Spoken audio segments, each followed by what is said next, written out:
Los religiosos eran fríos, había una creencia muy intelectual, no había poder moral sobre el pueblo, todas las anteriores. El grupo de predicadores que despertó espiritualmente en Inglaterra fueron a la B, ¿no? Juan y Carlos Wesley y George Whitefield, ¿no? Por Descartes, Jorge Washington, no pasa nada. Y al último Spurgeon, ya, peor. 3. ¿Por qué razón se llamó al movimiento de Wesley metodistas? ¿Porque siempre buscaban métodos para evangelizar? Porque tenían una forma disciplinada de vivir su fe cristiana. Esa era, ¿verdad? Fue una característica de la vida de Juan Wesley. Vestía ropa impecable, sí, ¿verdad? Vestía ropa barata, también, ¿verdad? Sí, antes de su muerte continuaba enseñando, escribiendo y animando a otros, todas las anteriores, ¿verdad? Todas las anteriores. Sí. Dijimos que él era austero en su forma de vestir, ¿verdad? Pero su ropa siempre impecable. Y sus zapatos siempre estaban lustrados. ¿Se acuerdan eso, verdad? Listo. Entonces, todas las anteriores. Describa los dos eventos que influirían para cambiar la vida de Juan Wesley en su viaje en el barco, en la tempestad. Y lo otro es cuando no quiso imponer se dice su metodismo en una de las colonias no norteamericanas, pero no fracasó y regresó. ¿Se acuerdan eso? Se frustró, ¿verdad? Se frustró, regresó, pero al final, George Whitefield lo empleó, ¿no? en el trabajo que tenía que hacer, ¿no? Listo. Entonces, si se han contestado así, tienen 35 ya. Son las únicas dos, nada más. Sí. ¿Usted qué ha puesto? No, es que había otro, cuando él también conversó con otro, o sea, después de su viaje, Ya. hizo su decisión de fe. Eso fue muy aparte de lo que había reflexionado en el barco, entonces también fue otro momento histórico, diríamos así, en su vida. Ya. Para cambiar su vida, yo pienso que Bueno. dígame, pastor, ¿sí o no? Porque ahí hizo su decisión de fe, ahí cambió su defiende, hermana, defiende. No, es que es un momento que cambió su vida cuando hizo su decisión de fe. Y eso no fue pues en el barco, eso fue después que tuvo otra conversación con otro moravo. Entonces, ahí recién él se dio cuenta que no tenía la salvación, entonces él hizo su decisión de fe. Entonces también fue un momento en que cambió su vida. Ya. Es válido. Claro. A ver, ¿qué más? Describe los dos eventos cuando estaba en el barco. ¿Alguien ha puesto de quién es esta letra? Mira. Falta nombre.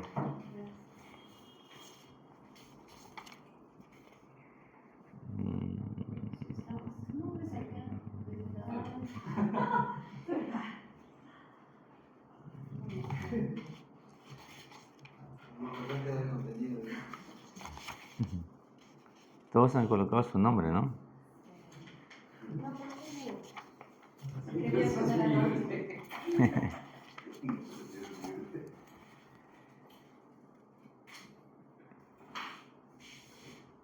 Se ríe el pastor con lo de... Va.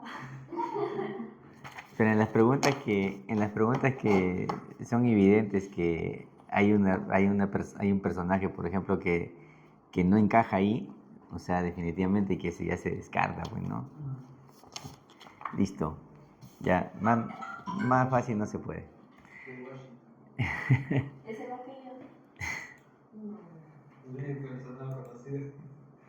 es que... ¿Cuál es la respuesta ahí?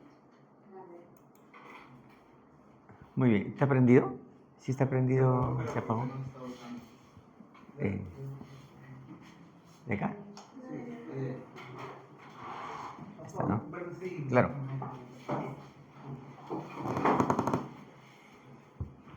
Ya estamos.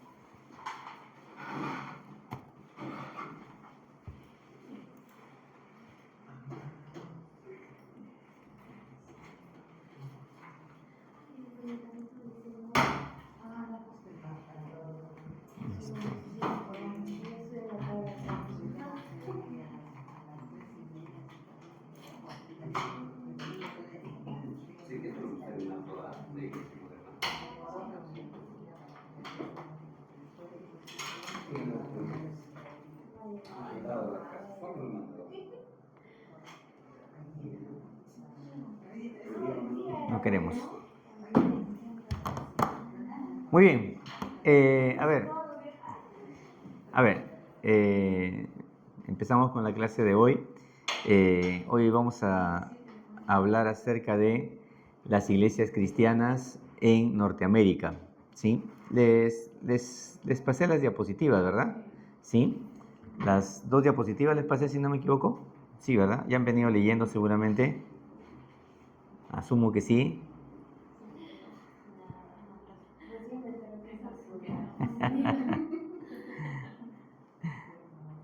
No puede ser, ¿de verdad? Bueno, me caen bien, nada más vamos a seguir. Bien, miren, vamos a empezar, lo hemos dividido en 2 partes, ¿ya? A ver si ponen atención o si tienen ahí en su celular o si miran ahí en la pantalla, por favor, las iglesias cristianas en Norteamérica. Miren, hay que destacar algo aquí. Los que empiezan o son los primeros en llegar a Norteamérica fueron expediciones conformadas por la Iglesia Católica Romana, ¿sí? Misioneros enviados por ellos. ¿Recuerdan que hubo un movimiento en la Iglesia Católica? ¿Se acuerdan cómo se llamó ese movimiento que impulsó las misiones? La Contrarreforma, ¿verdad? ¿Y cuál era el objetivo de la Contrarreforma? ¿Qué querían alcanzar? ¿Se acuerdan? No creo. Es que encontrarse la reforma, No. Que vuelvan al régimen católico. Ya, a ver, Pilar, Elizabeth, reivindícate. Un punto para el examen. 2 puntos para tu examen. ¿Te acuerdas acerca de la Contrarreforma? Fue un movimiento que se originó en la Iglesia Católica, pero ¿cuál era el objetivo? ¿Con qué objetivo? ¿Con qué propósito? ¿Te acuerdas? No era volver a los inicios, a la iglesia, a lo que correspondía a la iglesia antigua.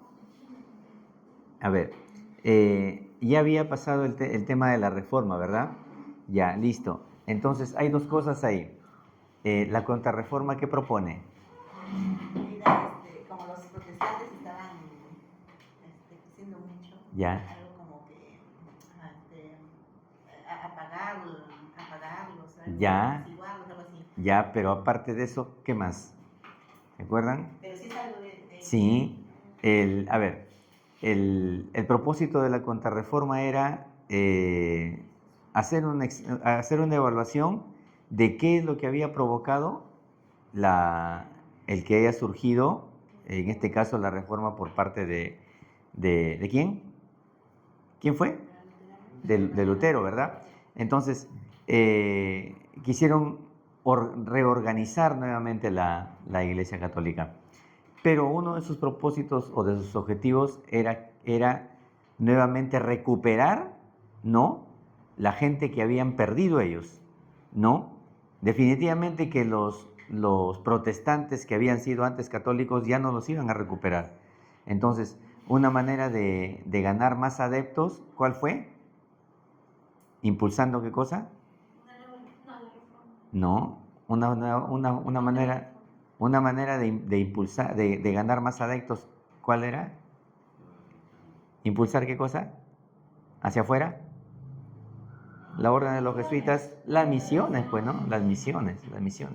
Entonces, aquí es donde sale la Iglesia Católica Romana, ¿sí? Con sus expediciones al Nuevo Mundo. Miren, y pues enrumbándose a Norteamérica. Ahí ustedes ven tres banderas ahí, ¿sí? La Iglesia Católica, ¿sí?, de España, la de Portugal y la de Francia, ¿no? Ellas son son las primeras expediciones al Nuevo Mundo, ¿sí? Y pues ahí pues van a formar las primeras iglesias en América del Norte y en América del Sur, ¿sí? y entonces la institución que va a dominar en un principio, ¿cuál va a ser? La Iglesia Católica Romana, ¿sí? Miren, vayamos primero con los católicos españoles, ¿sí? Ahí ven ustedes, ahí la banderita de España. Miren, ¿cuál era el objetivo de estos misioneros católicos españoles? Era, debajo de la flechita está, ¿qué cosa dice? Descubrir, conquistar y ¿qué más? Colonizar, ¿verdad? Colonizar. Al final, ellos van a hacer, bueno, todo lo que esté a su alcance para llegar a formar la primera iglesia, ¿sí? En Estados Unidos, ¿ya? La Iglesia Católica Romana. Aquí van a destacar, pues, figuras como San Agustín, ¿sí? Y también vamos a decir que llegaron, pues, a colonizar Florida y también Nuevo México, ¿ya? Florida en el año de 1565 y Nuevo México en el año de 1600, ¿ya? Miren, pero si hay algo que nosotros tenemos que darnos cuenta aquí, es que ellos vienen, si bien es cierto, a descubrir el nuevo mundo, a conquistarlo y a colonizarlo, sin embargo, vienen con un método ellos, ¿sí? Y ahí está, ustedes lo pueden leer al final en el cuadro que dice, el método español que era, dice, era esclavizar a los nativos, obligarles a convertirse y forzarles, ¿qué dice? A construir templos y monasterios semejantes a los de España, ¿no? O sea, ¿será eso una misión? ¿Será esa la forma de hacer misión? No, ¿verdad? No, claro. O sea, por el método nada más que vemos ahí al final, nos podemos dar cuenta que su objetivo era, pues, quizás la riqueza, ¿no? La riqueza o ver de qué manera se podía sacar provecho podían sacarle provecho podían sacarle provecho al viaje misionero, ¿no? Entonces, miren, el método español, entonces, ¿cuál era? Era esclavizar a los nativos, ¿sí? Obligándoles a convertirse. O sea, si no se convertían, pues los sometían ellos a castigos, ¿no? Pero su propósito era convertirles.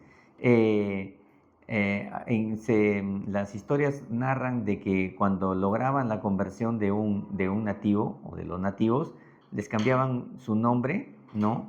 Que ellos, bueno, tenían lógicamente sus nombres propios de su cultura, de su tribu, pues, ¿no? Les cambiaban su nombre, ¿verdad? A un nombre cristiano, ¿sí? Y no quedaba solamente ahí, sino también que los sometían a tareas como construir templos, ¿no? Templos o monasterios también, ¿no?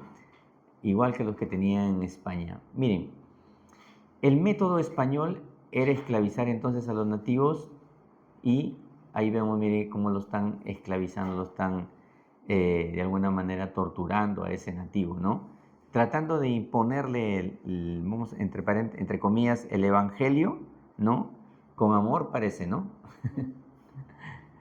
Pero miren, otra manera que ellos tenían era de que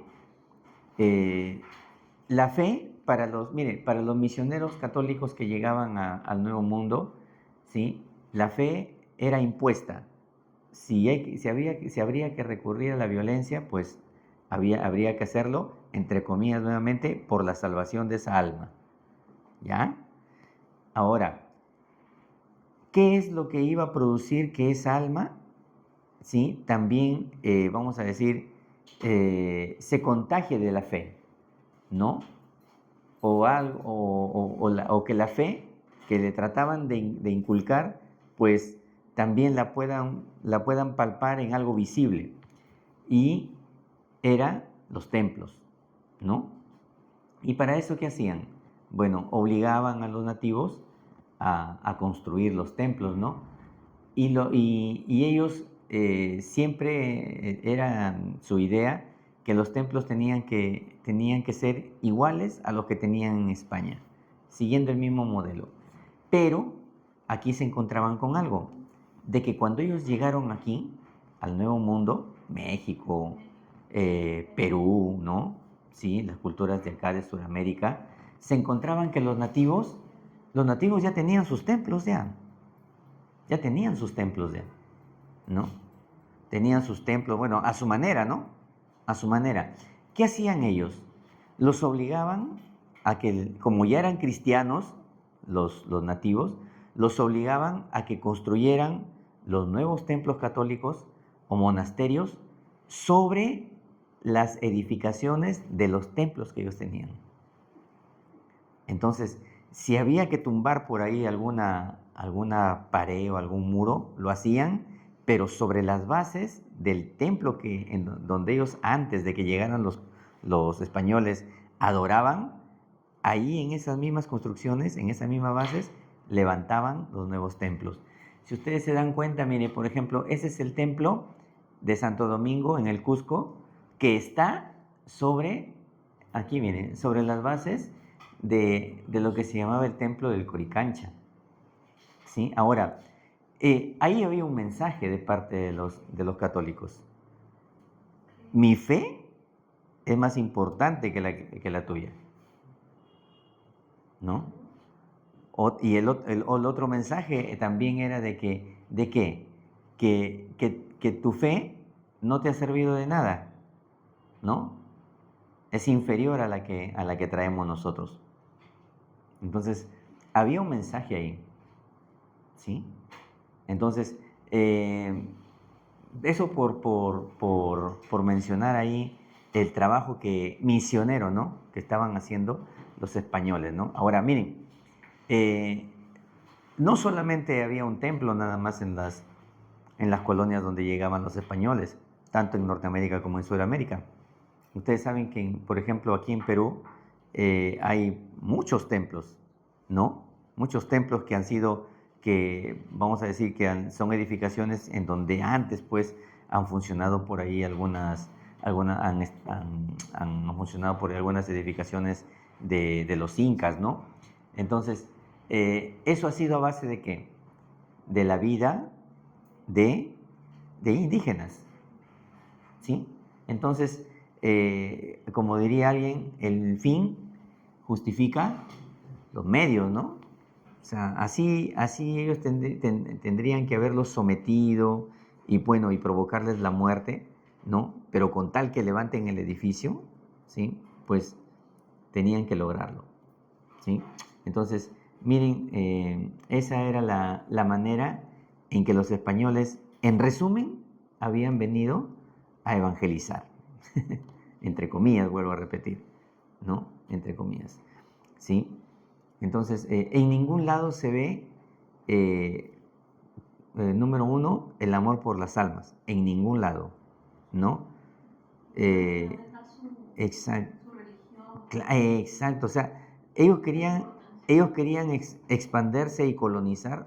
Miren, imagínense todo el terreno que pierden ellos por la reforma, ¿no? Por la reforma protestante. Países en donde la Iglesia Católica Romana, ¿sí?, había tenido presencia. Países en donde habían estado ya el Vaticano o Roma tenía como ciudades-estado que les pertenecía a ellos, ¿no? Pero lo perdieron al final. Entonces, una manera de recuperar, vamos a decir, también su hegemonía política, económica y social, pues era viniendo al Nuevo Mundo, ¿sí? Y pues esa era la forma en que ellos pues habían venido a hacer misión, ¿sí? ¿Ustedes recuerdan algo de la llegada de los españoles aquí a Perú? Es lo que nos enseñan en historia, ¿no? Lo que nos enseñan en la historia, ¿verdad? Que, claro, que vinieron a colonizar, Trajeron su religión. ¿verdad? ¿Y qué le acercaron al Inca? La Biblia, ¿verdad? para que dijeron que era la palabra y para que él escuche, ¿verdad? Pero él no escuchó nada, ¿no? Y pues por ahí alguien salió gritando traición o no recuerdo bien la palabra exacta, y eso fue lo que motivó para que lo apresaran, ¿verdad? Entonces, miren, desde ahí nada más vemos que el deseo de ellos no era evangelizar, no era hacer misiones, ¿sí? Era buscar nuevos mundos, ¿sí? El nuevo mundo para implantar o vamos a decir, o crecer, ¿no? Económicamente, ¿no? Y en poderío también. ¿Qué más? Eh, los católicos franceses, ellos fueron los que llegan, ¿sí? A Norteamérica, pero de alguna manera, ¿no? Pero ellos van a llegar al Canadá, ¿sí? Al Canadá, y ahí pues van a formar la primera iglesia en el Canadá, ¿no? Los católicos franceses. Miren, presten atención aquí. Ustedes, si nosotros nos damos cuenta aquí, esto es importante en la historia, en nuestra vida actual conocerlo. ¿Saben por qué? Porque nos podemos dar cuenta de algunas cosas. Por ejemplo, mírenme, en el Canadá hay dos idiomas ahí que se hablan, el inglés y el francés. Y uno aparentemente dice, pero ¿por qué se hablan francés ahí si están por Norteamérica, no? Y es que, bueno, sí están por Norteamérica, pero ¿quiénes fueron los primeros que llegaron ahí? Los católicos, ¿no? Franceses, pues, ¿no? Llegaron ahí, ¿no? Entonces, lógicamente que no eran nada más, vamos a decir, clérigos, ¿no? Sino también venían civiles, ¿no? Con vamos a decir, con la espada, ¿no? El ejército venían ahí, ¿no? Entonces, en estas expediciones, chicos, escúchenme, en estas expediciones no solamente llegaban personajes católicos que pertenecían al clero, sino también llegaban pues comerciantes, ¿sí? Llegaban también gente que estudiaba, ¿sí? Y llegaban también los del ejército, ¿sí?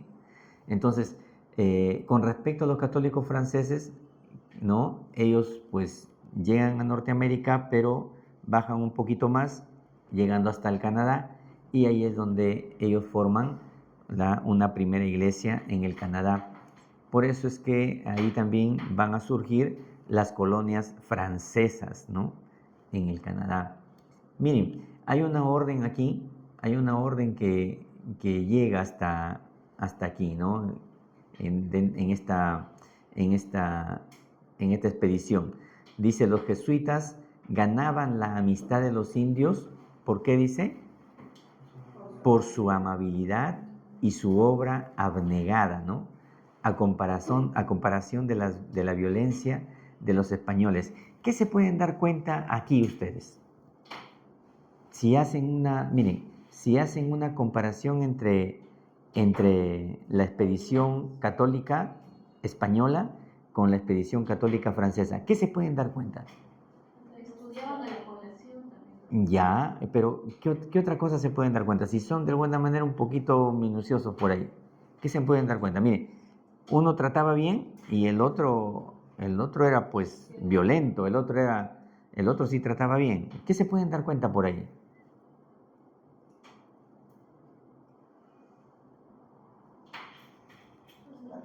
Veía que estaban preparados también. De alguna, por ahí, ¿no? Por ahí vamos, ¿no? Ya, claro, eran jesuitas, ¿no? Ya, pero también había jesuitas en los católicos españoles, ¿no? La colonia donde iban era otro tipo Ya, ya. Más que la colonia era otro tipo de gente, era que los que llegaron ahí eran los misioneros que llegaron ahí eran otro tipo de gente. Más que los que estaban ahí ya nativos.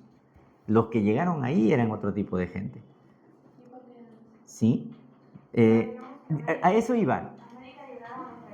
A eso iba, ¿no? En que partiendo nada más que unos eran de España y otros eran franceses. Y si algo, por ejemplo, escúchenme, si ustedes hacen un poquito de memoria en lo que nos enseñaron a nosotros aquí en la historia del Perú, ¿quiénes son los españoles que llegan aquí? Con Francisco Pizarro y todo. Ya, ¿quiénes eran? ¿Qué personas eran? Eran delincuentes, eran gente sin oficio en España. Y que se habían enrumbado, pues, porque les dijeron que allá, pues, si allá habían delincuentes, iban a pagar penas y estaban condenados. Pero una forma de reivindicarse y de que obtuvieran el perdón era viniendo acá, ¿no? Y saldar su deuda con la madre patria, ¿no? Y pues vinieron, pues, ¿no? Pero ¿qué tipo de gente era? Era gente ociosa, era gente ratera. Por decirlo así, ¿no? En cambio, no. Y en cambio, los franceses era otro tipo de cultura. Y la pregunta es, ¿se ha cambiado eso actualmente? ¿Qué me dicen ustedes? O sea, actualmente, en esta época, ¿ha cambiado eso? O sea, los españoles no, bueno, hablando ya así de manera general, o sea, y ahora son más educados, ¿no? Y ya los han ganado a los franceses no pasa nada, y ahora ellos son los vagos, todos. ¿Ha cambiado eso? Al parecer no, no, no. Ahora miren, ahora esto, hermanos, esto de alguna manera influyó en las generaciones que van a venir. Por eso es el atraso actual, ¿no? Por ejemplo, si acá llegaron católicos, expediciones católicas, y allá en Canadá también llegaron expediciones católicas, ¿no? Vamos a decir, que se mezclaron con los nativos y hicieron familias, y acá también. ¿Por qué acá no estamos como en el Canadá? Porque allá llegaron franceses y acá llegaron españoles, ¿no? Entonces, ahora, eso es importante, escuchen, eso es importante, ¿por qué? Porque, miren, es importante ¿por qué? Porque de alguna manera eso nos va a pintar a nosotros como parte de nuestra historia y de la historia de la iglesia. ¿Sí? Entonces, eso es un desafío al final para nosotros como cristianos, ¿no? Porque si vemos, por ejemplo, a nivel de iglesia, en cuanto vamos a decir a la parte académica, por decirlo de alguna manera, ¿en dónde hay más preparación? ¿En la iglesia de allá o en la iglesia de acá? ¿Qué me dicen ustedes? Ajá.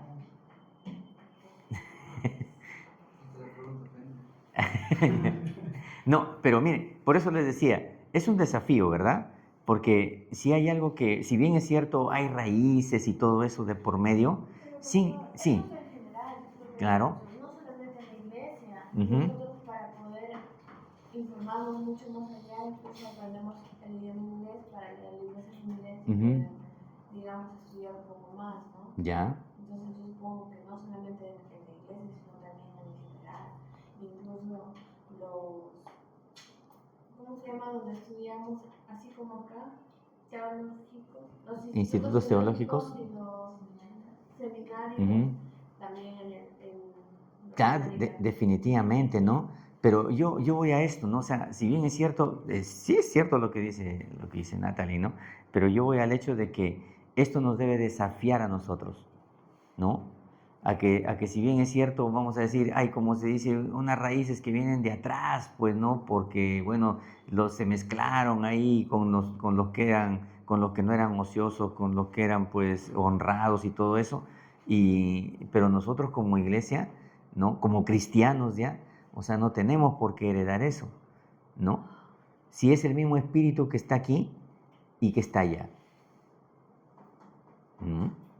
Entonces, hermanos, miren, estas expediciones, algunas le hicieron un bien a la iglesia y otros le hicieron un mal al cristianismo.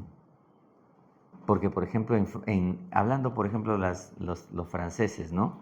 Pues, de alguna manera, pues, les ayudó al pueblo de allá, ¿verdad? Sí. Y en doctrina, los católicos franceses es la misma que los católicos peruanos. Sí, sí. En doctrina, sí. Los católicos son una sola doctrina a nivel mundial, ¿no? Sí. Pero yo voy al hecho, al tipo de cultura que transmitieron a la gente, ¿no?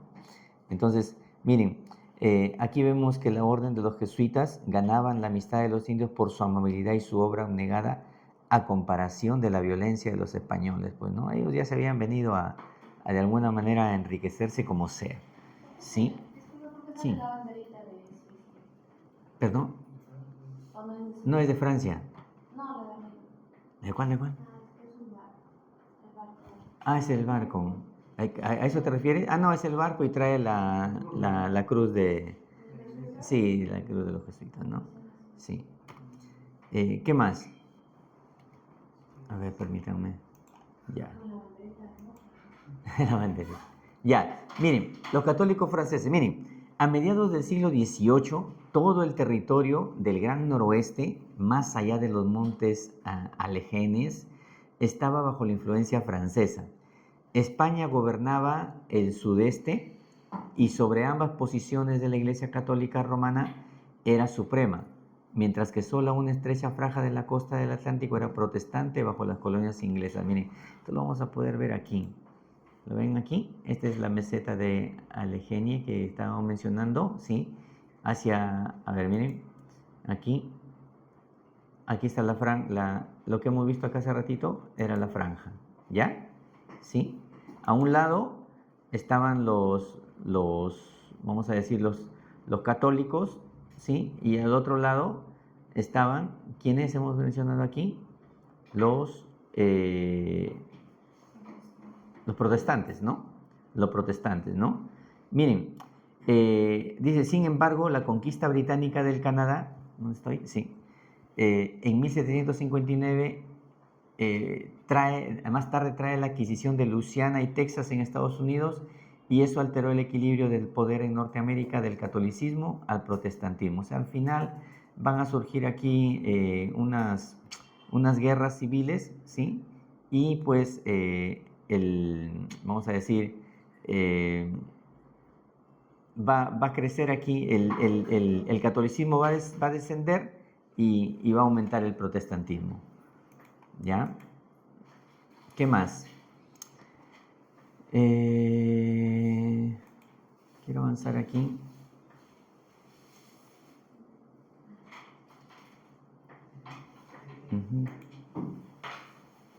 Aquí hay la inmigración católica, ¿sí? Mire, alrededor de 1845, Estados Unidos comenzó a recibir una gran corriente de inmigrantes de Europa, ¿sí? A mediados del siglo XIX.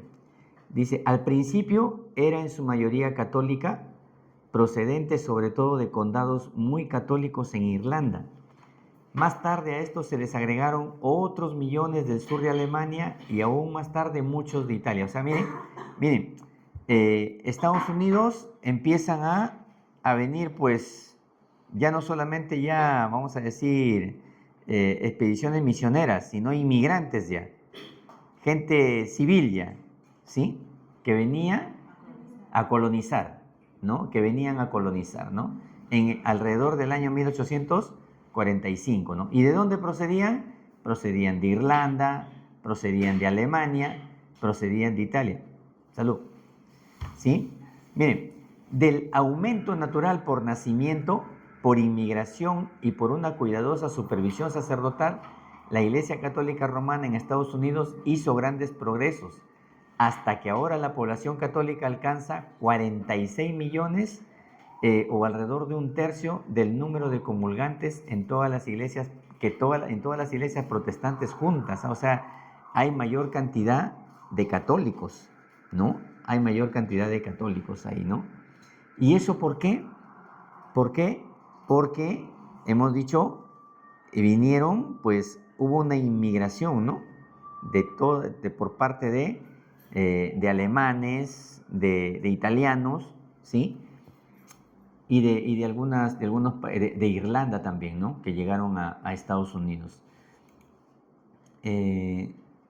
Aquí vamos a ver la formación de una organización ya, ¿sí? Que es, hasta aquí, es las expediciones católicas que llegan a Norteamérica. ¿Quiénes fueron? De España, ¿de quién más? De Francia y de Portugal. Listo. Después hay un movimiento en donde vienen más católicos, pero ya civiles, inmigrantes, procedentes ¿de dónde? De Italia, de Alemania, de Irlanda, y estos pues al final contribuyen a que el número de católicos pues crezca, aumente en mayor cantidad, ¿verdad? Ahora, ¿qué pasó con los protestantes? ¿Sí? ¿Había presencia? ¿No había presencia? Sí había presencia, ¿no? Entonces, aquí es donde la Iglesia de Inglaterra, ¿sí? La Iglesia de Inglaterra fue la primera religión protestante establecida en Estados Unidos. O sea, llegan los católicos, llegan con sus misiones, pero también, ¿se acuerdan que habíamos hablado de que la reina de Inglaterra empezó a perseguirlos? ¿Sí? Y pues llegan por ahí a Norteamérica, ¿verdad? Pero así de manera disgregada, ¿no? Como vamos a decir, sin hacer ni una fuerza todavía, ¿ya? Pero aquí se habla de que la Iglesia de Inglaterra fue la primera religión protestante establecida en Estados Unidos, dice, y en 1579 un personaje, Sir Francis Drake, ofició un servicio religioso en California y en 1587, ¿sí? O sea, 8 años después, varios clérigos acompañaron la desafortunada expedición de Sir Walter Raleigh, ¿ya? La entrada permanente de la iglesia inglesa fue en 1607 con la primera colonia inglesa en Jamestown, Virginia, ¿sí? O sea, en donde se veía presencia de la iglesia inglesa fue en el año de 1607, ¿ya? Mire, la iglesia de Inglaterra fue la única que trajo una forma de adoración reconocida, ¿sí? En el periodo primitivo en Virginia y otras colonias del sur.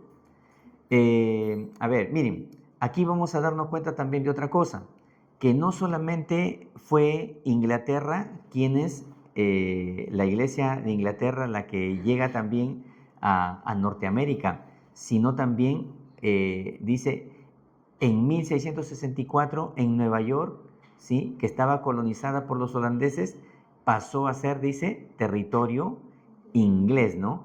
Y se estableció nuevamente la iglesia de Inglaterra ahí. Y pronto llegó a ser la iglesia oficial de esa colonia. Y se prohibieron algunas formas protestantes, ¿no? De adoración ahí, ¿no? En 1697 se constituyó la parroquia de la Trinidad en Nueva York y en 1695 la Iglesia de Cristo en Filadelfia, ¿no? Son ya de alguna manera iglesias o congregaciones históricas, ya, ¿no? Las primeras congregaciones históricas que aparecen ahí, ¿no? La parroquia de la Trinidad y la Iglesia de Cristo en Filadelfia, ¿no? Miren, ¿qué pasaba con la iglesia protestante? Ellos pues salen de Inglaterra, pero estos clérigos, ¿sí? En su ordenación se les exigía que hicieran un juramento. Y este se llamaba el juramento de lealtad a la corona británica, ¿sí? Entonces, pero ahora, este juramento es importante porque más adelante vamos a ver de que algunos pues desisten de hacer el juramento. ¿Por qué? Porque en este juramento el clérigo ¿sí? El clérigo se comprometía a estar siempre bajo las órdenes del rey de Inglaterra, ¿sí? Pero más tarde esto ya, vamos, no calza dentro de los que llegaron al Nuevo Mundo, ¿sí? Y entonces algunos pues desisten y vamos a ver que se va a producir ya una ruptura entre esta parte del clero que ya no está, vamos a decir, sujeto al rey vamos a decir, de Inglaterra, ¿sí? Sino ya solamente siguiendo nada más posturas protestantes nada más.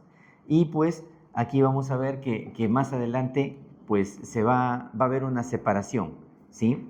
Una separación aquí. Miren, en Estados Unidos se va a llegar a formar entonces la primera iglesia protestante episcopal, ¿sí? Y como dato importante, cuenta con una membresía de ¿cuánto dice? 3,5 millones de miembros, ¿no? ¿Qué podemos hablar acerca de ellos en cuanto a los ministerios que reconoce la iglesia episcopal protestante? ¿Qué reconoce? ¿Qué ministerios? El de obispos, sacerdotes y diáconos, ¿no? Aceptan la mayoría de los 39 artículos de la Iglesia de Inglaterra, ¿sí? En cuanto a la forma, vamos a decir, de su autoridad legislativa, cuando quieren dictar algunas leyes, ¿sí? Pues hacen una convención general que se reúne cada 3 años, ¿no? Y ahí pues hay 2 cuerpos, ¿no? El cuerpo de obispos y el cuerpo de delegados, ¿no? Y aparte también, dentro de su organización, hay también clérigos y laicos que son elegidos, ¿no? en convenciones que se llevan a cabo en diferentes diócesis, ¿no? Miren, aquí también van a aparecer algunas iglesias congregacionales. Sabemos ya hasta aquí qué es una iglesia congregacional, ¿verdad? ¿Se acuerdan? ¿Por qué se les llama congregacional? Por su forma de... ¿Toda iglesia no es congregacional? ¿Se acuerdan? ¿Por qué se llama iglesia episcopal?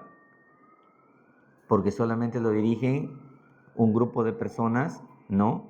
Que se llama episcopos o episcopado, ¿no? Y la iglesia congregacional, su forma de gobierno es congregacional. O sea, se reúnen y toman acuerdos. Exacto, todos, ¿verdad? Todos, de una manera, vamos a decir, democrática, ¿no? Democrática. En cambio, en la iglesia episcopal no es así. En la iglesia episcopal solamente... Exacto, en la iglesia episcopal solamente es un grupo, nada más los que dictan las normas en la forma de gobierno. ¿Qué tan bíblico es? ¿Perdón? ¿Qué tan bíblico es que existan leyes que dicte la iglesia que no estén en la Biblia? No sé cómo formular mi pregunta. O sea, que lo dicten las personas más claro, que no se rijan por leyes de la Biblia. Por ejemplo... Por ejemplo, hay una ley de los episcopados. No, a ver, son formas de gobierno. Son formas de gobierno, ¿no? La forma como se organizan las iglesias, ¿no? Para dirigir sus destinos, ¿no?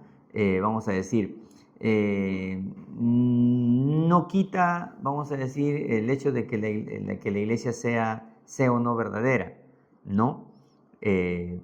Por ejemplo, hay iglesias en donde solamente los destinos de la organización las toma solamente un grupo de personas y las demás congregaciones pues solamente acatan las órdenes nada más, ¿no?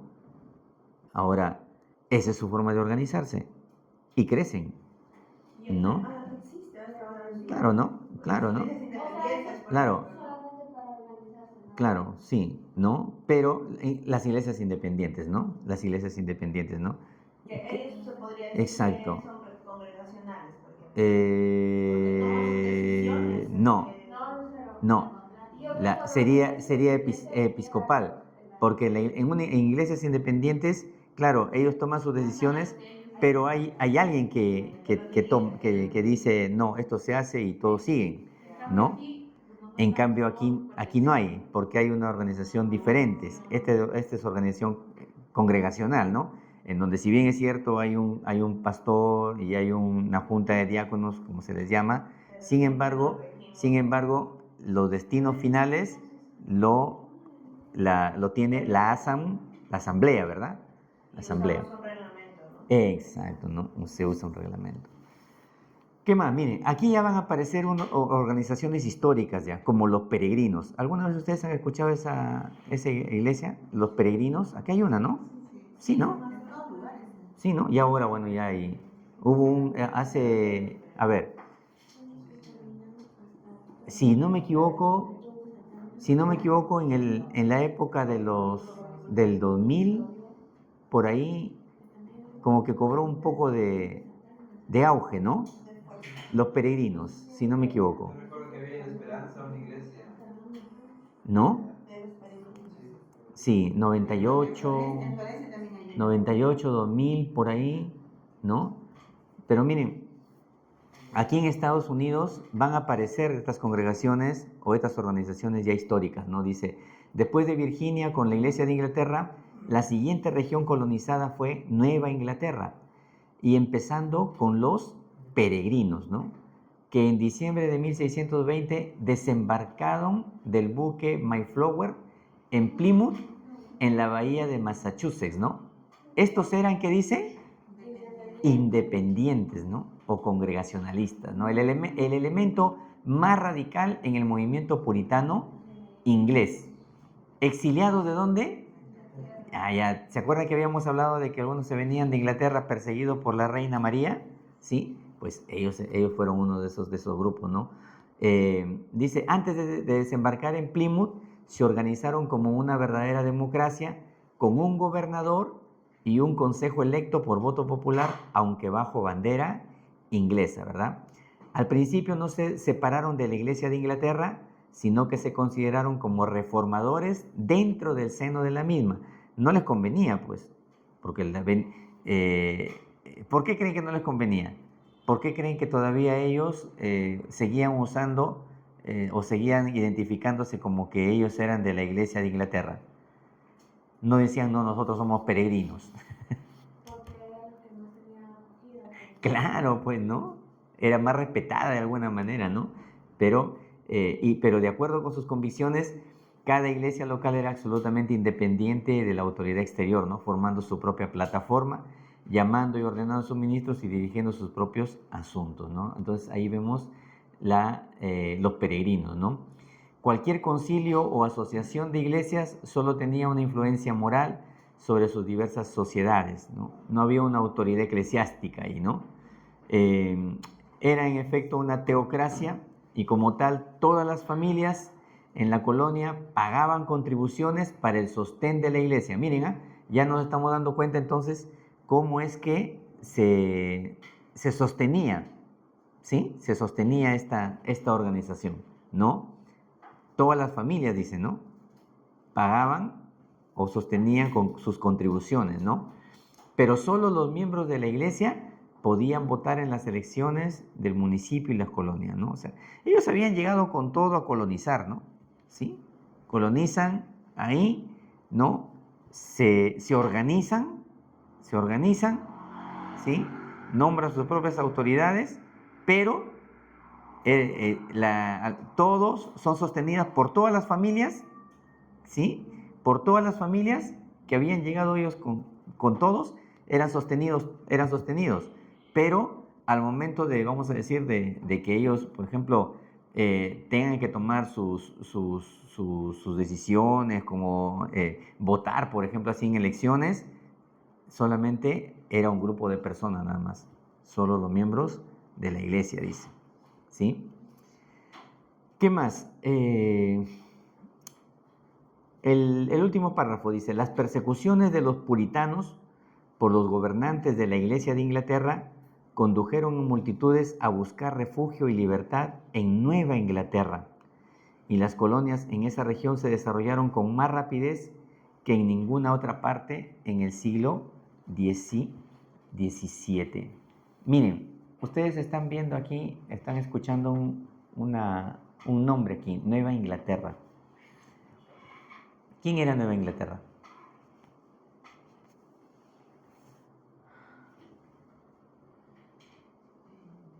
Estados Unidos, pues. No se conocía, antes no se conocía no decían, vamos a Estados Unidos. Llegaron, o sea, de Inglaterra había se fueron a colonizar el Nuevo Mundo, ¿sí? Porque allí también había colonias de Inglaterra, ¿no? Y a toda esa región le llamaron Nueva Inglaterra, ¿sí? O sea, ya no estaban en Inglaterra, salieron de Inglaterra ellos, rumbo al Nuevo Mundo, ¿sí? ¿Y cómo lo llamaron? Nueva Inglaterra, ¿sí? Nueva Inglaterra, ¿sí? O sea, como un anexo, ¿verdad? Como algo nuevo que sale de ahí, ¿no? ¿Sí? ¿Qué más? Entonces, miren, aquí es donde van a surgir o se van a establecer dos universidades, ¿no? Ya la habíamos mencionado, me parece, ya hace unas clases atrás, la de Harvard en Cambridge y la de Yale, ¿se acuerdan? De los puritanos, ¿se acuerdan? Cuando hablamos de los puritanos fue eso, ¿no? Y ambas destinadas a ser más tarde grandes universidades, ¿no? ¿Qué más?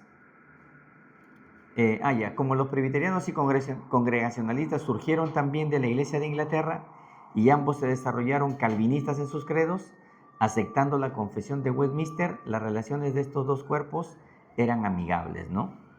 Se está acabando esta batería. Los metodistas. ¿Perdón? Los metodistas. Porque habla ahí cuando Wesley, por ejemplo, hizo su viaje, era 1400 y tantos, había una colonia, dice ahí, donde él iba como asociado. Ajá. Entonces, fracasó ahí, se regresó, pero esa colonia quedó ahí. Así es. Entonces, se supone que era parte de ellos. No. Él vino a imponer su método, ¿no? Exacto, su club santo, pero no fracasó, ¿se acuerdan, no? Sí, fracasa.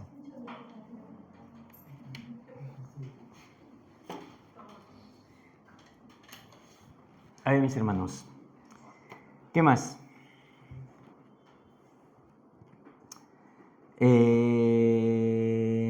Quiero avanzar, hermanos, ¿sí?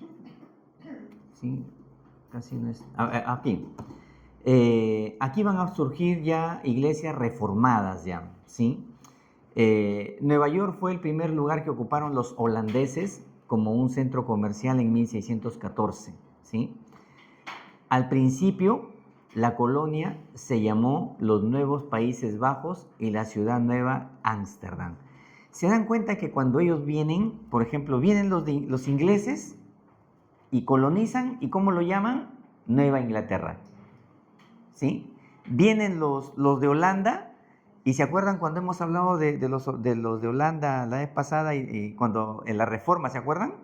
¿Se acuerdan cuando hablamos de la Reforma en Alemania, en Suiza, en los Países Bajos? Y en los Países Bajos está Alemania, ¿verdad? Holanda.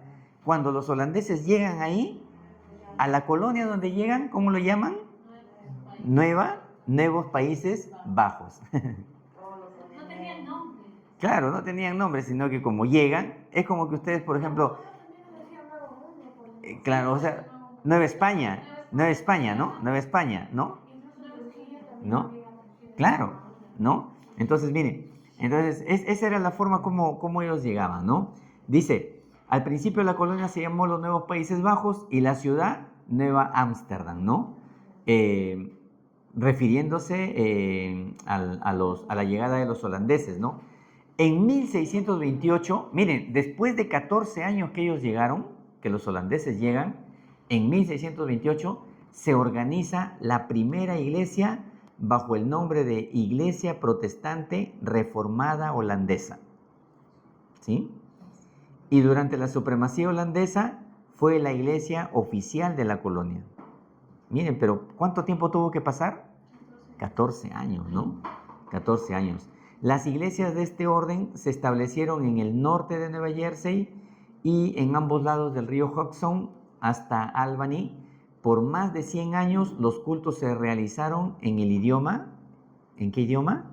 Holandés, ¿no? En 1664, Gran Bretaña ocupó la colonia, ¿sí? Ocupó la colonia, le puso por nombre, ¿cómo? Nueva York. Y la Iglesia de Inglaterra se convirtió en la religión del Estado. Sin embargo, los ciudadanos de descendencia holandesa siguieron firmes en su propia iglesia y sus grandes propiedades aumentaron en valor con el desarrollo de la ciudad, ¿sí? En 1867 se omitió la palabra holandesa de su título oficial, la cual llegó a ser solamente la Iglesia Reformada de América. ¿Se dan cuenta cómo pasa? Miren, en resumen, llegan los holandeses en 1614, 14 años después forman la Iglesia Protestante Reformada Holandesa, ¿sí? Esta iglesia pues crece, ¿no? Crece, dice, ¿no? Pero dice, en 1664 Gran Bretaña ocupa la colonia. ¿Cómo es que llega a ocupar Gran Bretaña la colonia? Hubo guerras civiles, ¿no? Entonces Gran Bretaña se posiciona ahí, establece vamos a decir, la religión, la iglesia inglesa, la establece nuevamente ahí, pero se quedan todavía algunos de la iglesia protestante reformada holandesa, ¿sí? Miembros todavía se quedan ahí, pero ya le borran la palabra holandesa, porque recuerden, la Gran Bretaña viene, ¿sí? Y acaba con los holandeses. Entonces, lógicamente que seguir con el título de la iglesia como Iglesia Reformada Holandesa, pues ya no les convenía, ¿verdad? Por cuestión de seguridad. Entonces, ¿qué hacen? Le borran esa palabra holandesa y solamente se quedan con la Iglesia Reformada de América, ¿sí? Miren, cuenta con muchas iglesias fuertes en la región central y en el extremo oeste. Mira, su membresía es de 284,000 y 938 congregaciones, ¿sí? A principios del siglo XVIII se trajo al país otra iglesia reformada de origen alemán que lleva el nombre Iglesia Reformada en Estados Unidos. Miren, la primera iglesia reformada holandesa cambia su nombre después de la conquista de Gran Bretaña y se llama Iglesia Reformada en América, ¿sí? Pasa el tiempo y en el siglo XVIII vienen ya otros reformadores, otra iglesia reformada, pero de Alemania, ¿ya? Y se va a llamar, esta también va a tener un nombre, ¿sí? Y se llama Iglesia Reformada en Estados Unidos, ¿sí? Dice, popularmente a la primera iglesia se le conoce como Iglesia Reformada Holandesa y a la otra como Iglesia Reformada Alemana, ¿no? Y sin embargo, ¿cuál era su nombre? Iglesia Reformada en Estados Unidos, ¿no? Pero al final lo llaman Iglesia Reformada Alemana porque fueron alemanes los que la fundaron, ¿no? Una tercera iglesia del mismo orden, es decir, de iglesias reformadas, se establece y se llama Iglesia Cristiana Reformada, que surge en el año de 1835 y aparece una cuarta iglesia, ¿no? Y esta ya se pasa ya, ¿no? Y dice, bueno, hay una que se llama Iglesia Reformada en América, otra se llama Iglesia Reformada en Estados Unidos, otra se llama Iglesia Reformada, Iglesia Cristiana Reformada. Nosotros nos vamos a llamar, ¿qué dice? La verdadera Iglesia Reformada.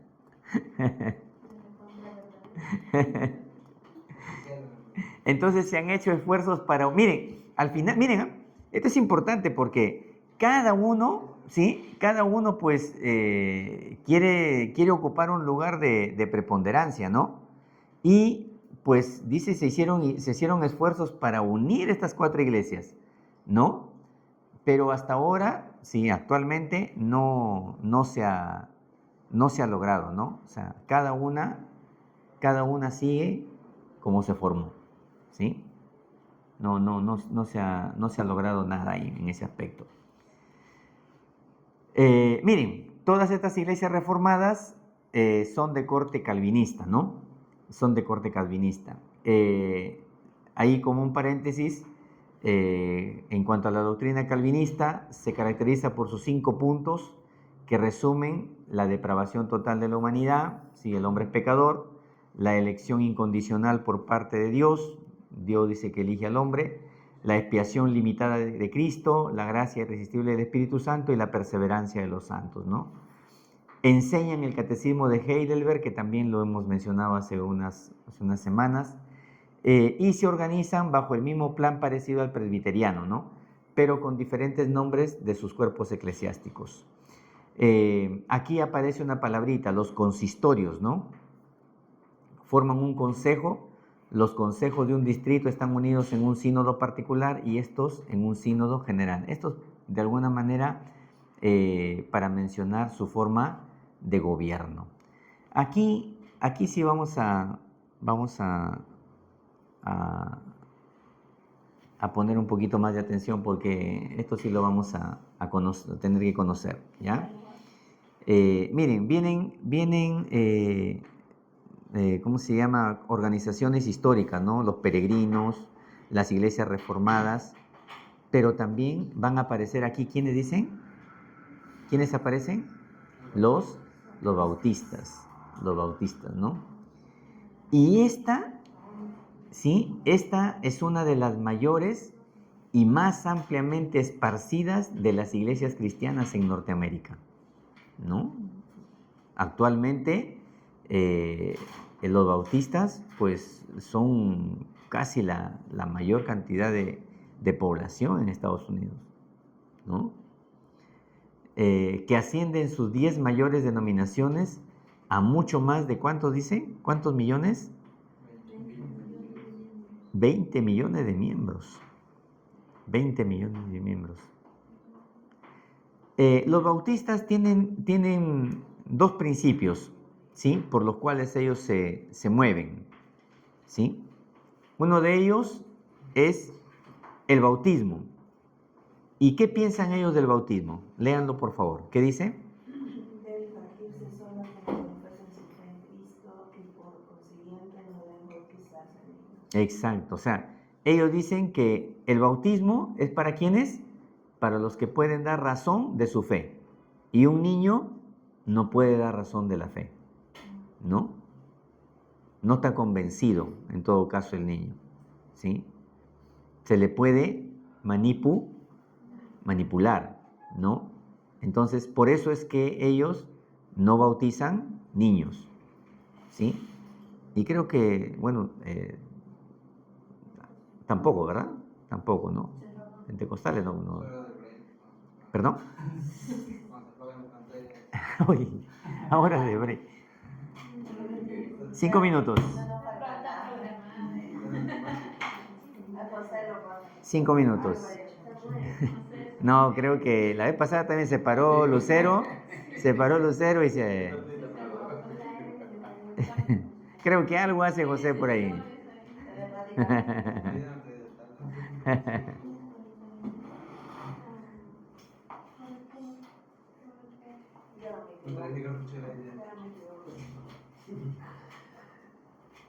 Oye, por cierto,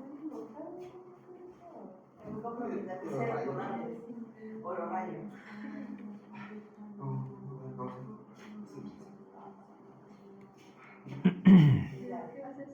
Seguimos, para irnos rápido.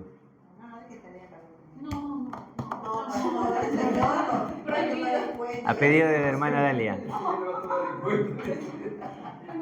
No me había acordado, pero ya me hice acordar.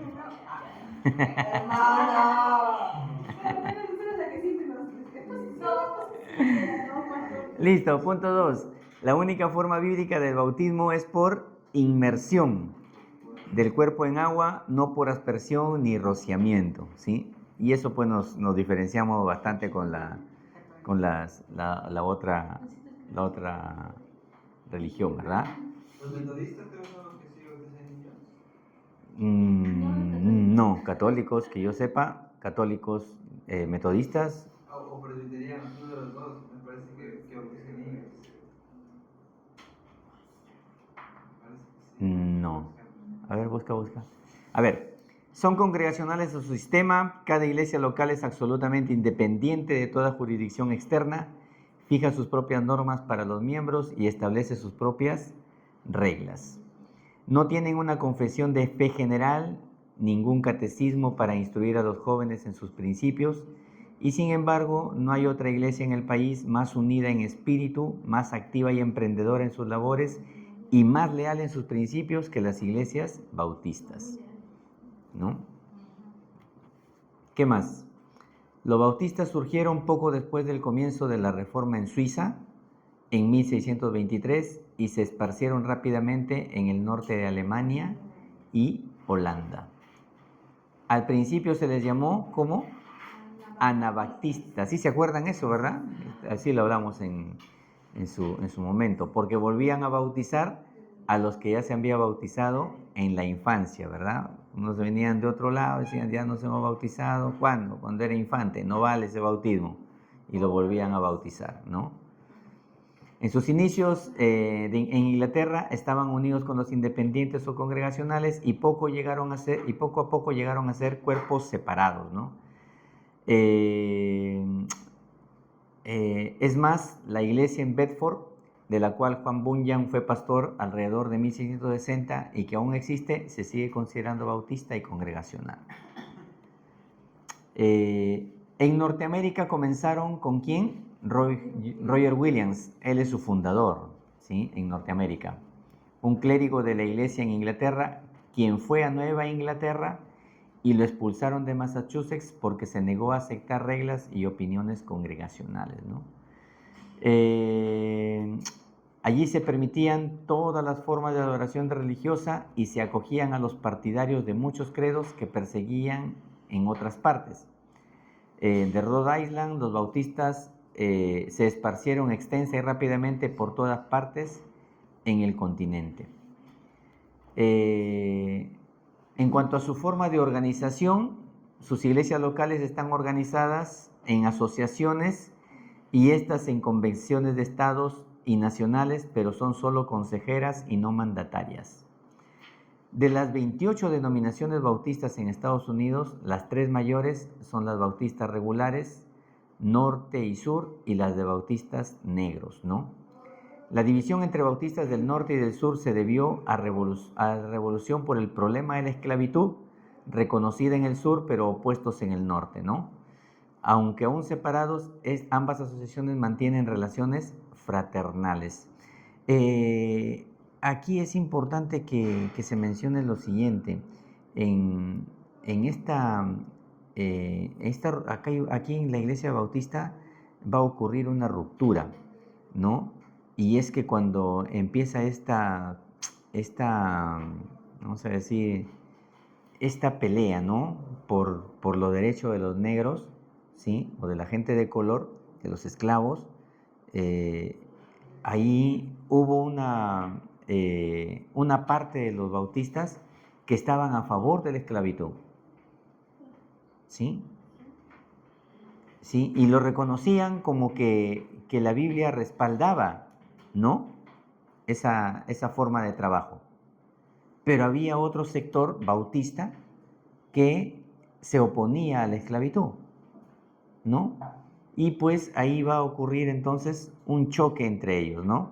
O sea, hay una división más que todo ideológica, ¿no? Pero en la práctica seguían unidos, ¿no? Y quizás eso fue, vamos a decir, algo que a ellos los fortaleció y de alguna manera en la historia han permanecido, ¿no? Como una fuerza al final, ¿no? Miren, dice, como se recordará, en 1792, los bautistas en Inglaterra formaron la primera sociedad misionera moderna y enviaron a Guillermo Carey a la India. ¿Se acuerdan de Guillermo Carey? Que hemos hablado hace 2 semanas, creo, ¿verdad? ¿Qué era él? ¿Qué profesión tenía? Zapatero. Zapatero, ¿verdad? Sí. La adopción de los principios bautistas por Adoniram Hudson y Lutero Rice rumbo a Birmania condujo a la organización de la Convención General Misionera Bautista en 1814 y desde entonces los bautistas han estado a la vanguardia en el esfuerzo misionero y en el éxito, ¿no? Desde 1814. ¿Sí? Muy bien. Aquí van a surgir otros grupos, ¿sí? De cristianos, ¿sí? Que van a ser los llamados los amigos o cuáqueros, ¿sí? O cuáqueros, ¿sí?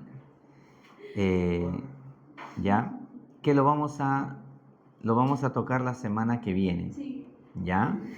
La semana que viene, ¿ya? Pero vengan leyendo algo, ¿ya? ¿Sí? No se enviaron, ¿no? Sí, Yo he eso ido es. viendo nomás pues, los mapas, pero le he abierto y he revisado, saber los Ya países. sabía qué color era la diapositiva. Pero sí, pues O sea, sí, ha sido fiel todo el mandato, ¿no? No, Vean algo y lo ha visto nada más, Lucero. ya estudien ya. Ah, ya. Entonces estudienlo ya. Estudienlo. Estudienlo. Son 5 diapositivas nada más. Son 5 diapositivas. ¿Ya? ¿Ya? ¿Son 7? No. Son la 29, 30, 31, 32, 33. No. ¿Cuál 6? 1, 2, 3, 4, 5, 6. 6. Listo. Listo. Ya. Ya. El día miércoles que viene vamos a aplicar un examen, ¿ya? ¿Ya? ¿Cuánto tenemos hasta ahorita? 2 exámenes, ¿verdad? 2 exámenes, ¿no? Sí, ¿no? Este es el segundo examen que hemos tomado. Ya. Voy a tomar un examen oral de esto de acá, ¿ya? Pastor. ¿Sabe cómo está nuestra situación, los demás cursos de usted? O sea, me están trabajando el sentimiento. Ay, pastor, tenga misericordia. Que se noten los frutos. Ahí sí. Ahí sí. Ay, Dios mío, ya no. El número 7. A ver, ¿sobre qué estamos hablando Ya, esta semana que viene... A ver, permítame para terminar con esto ya.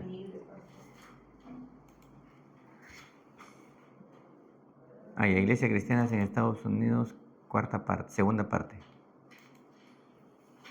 Ya estamos, listo. Van a estar libres esta semana que viene, ¿ya?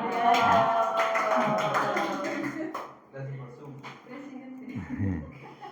Hay que ver su manzana. Su manzana. De hecho, por las donaciones, damos eso.